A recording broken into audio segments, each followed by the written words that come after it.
What's up everybody, it's Parker with BI Elite. It's been a little while, but I'm here with a winners video for our most recent Power BI competition. This competition ran in mid-October, but I've just gotten around to grading all the reports, and I've compiled the winning reports on this page here. If you want to check them out like we're going to be doing in this video, check out the link in the description. It's this link right here. It'll take you directly to this contest winners page. The report submissions we got were amazing, and the three winners I'm about to show you are just super cool Power BI reports. We're going to be doing something a little bit differently today. We're just going to be taking a high-level look at these reports to give you an idea of their design, maybe some metrics they used, just to give you a little bit of inspiration. And we're going to have an individual video devoted to digging into how these report authors created these reports coming later this month. A lot of y'all have been asking like, oh, that's really cool, but how did they perform these tricks in this Power BI report? Well, we're gonna dig into the PBIX and I'll let you know exactly how they put together these amazing Power BI reports. So with that, let's go ahead and get started with the first winning report.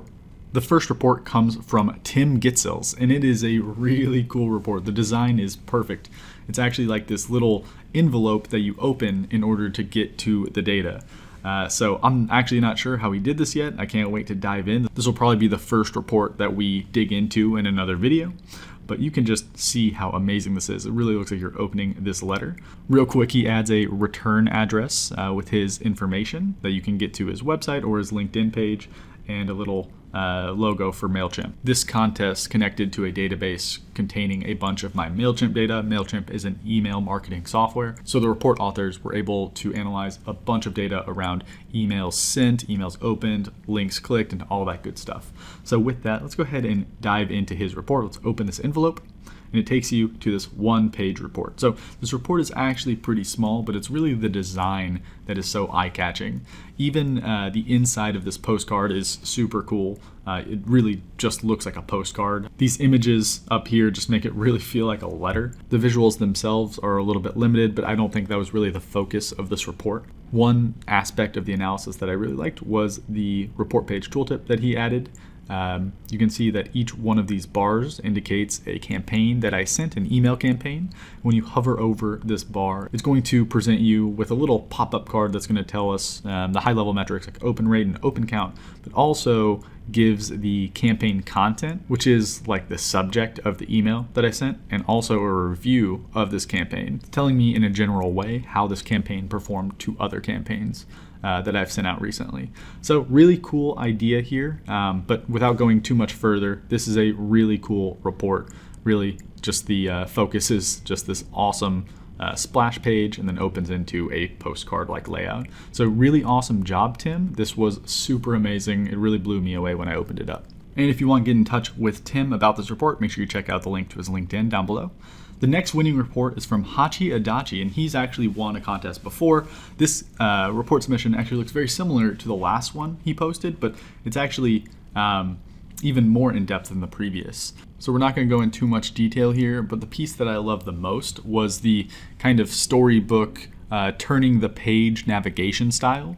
Everything's on the left side, and right now we're on the campaigns and subscribers page, but if we want to look at open performance, we can flip to that page, and now the navigation to the page we were on previously is on the right side. We can go to the next page. It's just really, really cool. You can just flip through kind of like you're flipping through a book. The other thing that I really like that Hachi does in all of his reports is he defines the metrics, but also color codes them at the same time to help us understand, well, firstly, what the metric actually means, and secondly, where the metric is visualized in the report. So although these metrics aren't actually used too much in the report, where they are, it's very easy to understand. For example, click rate equals unique click count divided by total unique opened. To put that in perspective, how many links that are clicked in my emails that I'm sending is equal to the number of clicks, like the number of individual people that are clicking those links, divided by the total number of people that are opening those emails. And you see that everything yellow is actually click rate. So this is click rate here, this is click rate here. So he's defining that click rate is always this yellow color. If we had metrics or visuals using the unique click count or total unique opened, you could assume that they are going to be that same color as defined. It's a really cool touch that solves a lot of issues or does a lot of things in a single step. So I really like that one. And the last thing that I want to touch on is this wonderful GIF versus no GIF visual. This was really enlightening. It's just pretty deep analysis of the data. So he's saying that emails that I send out that have a GIF have a 22.5% click rate, while emails without a GIF fall down to 19.1% click rate. That's a pretty big difference. I always knew that that was the case to some degree, but it's nice to see actual numbers behind that. People tend to really like those GIFs, and it really makes it more interactive and appealing and kind of clickbaity, I guess.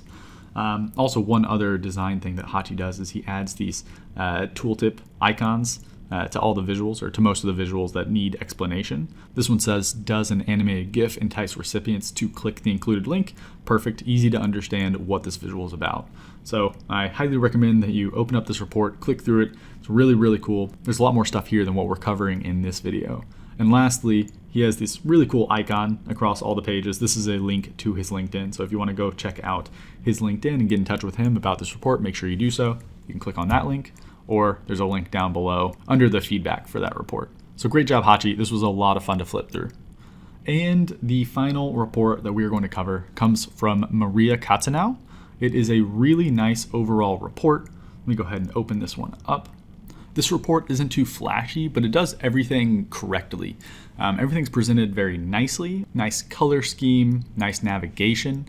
So if we're looking at the navigation bar across the top, we see the selected page. We're on overview. It's an easy click to the next page, an easy click to details, and then finally back to overview. I also really like the thick border on this decomposition tree. I'm not really sure why. I haven't really seen many thick borders in a Power BI report, but it just kind of makes sense. It's almost like a painting or something hanging on the wall of this Power BI report. This is highly interactive. So if we want to start opening it up and kind of seeing, as I send these emails, I've sent about 50,000, I guess, in the previous year. This is 2021. In the current year, I can see how many were delivered versus not delivered. I can dig into that a little bit and understand how many were opened/not opened. And the ones that were opened, I can see how many were clicked or not clicked. So it's really interesting to see that breakdown, but it's also just really visually appealing. That's really nice. Maria does provide some pretty deep insights via this YTD subscribers visual. We can see our cumulative subscribers growing, but we can see the percent difference by previous month. That's a really cool calculation. That's comparing month over month how our subscribers are growing.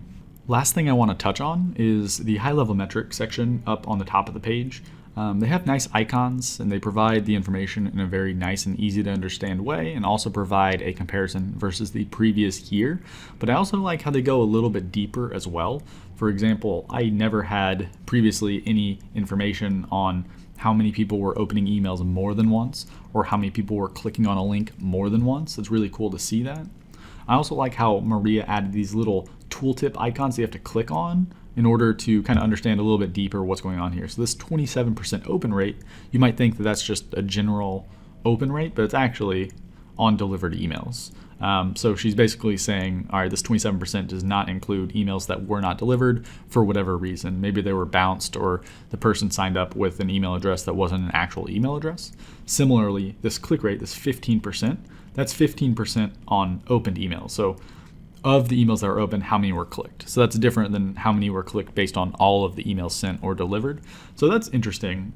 Interesting way to present this information, just kind of hide it until the user wants to see it. So I really like that idea there. So we're going to be digging into this report in the future as well, but these were the design aspects that I thought were pretty inspirational. I wanted to share with you all. So amazing job, Maria. This was a very nice, well-rounded report. Definitely a winner.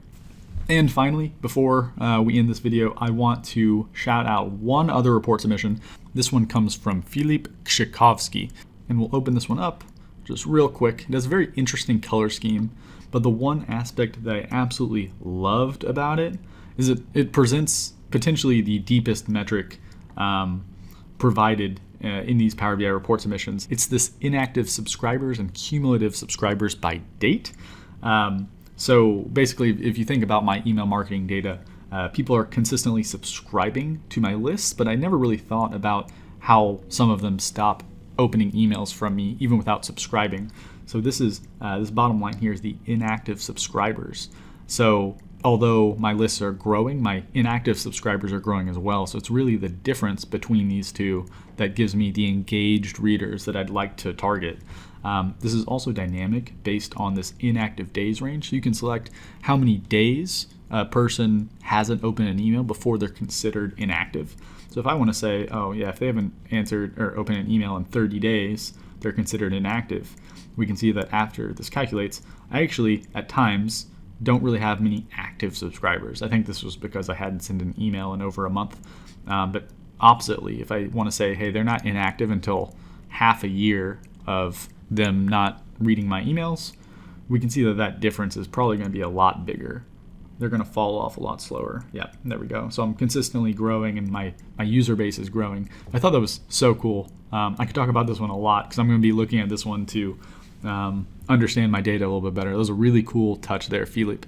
So great job on your report. Definitely worthy of an honorable mention. And that is all of the reports that we're going to cover in this video.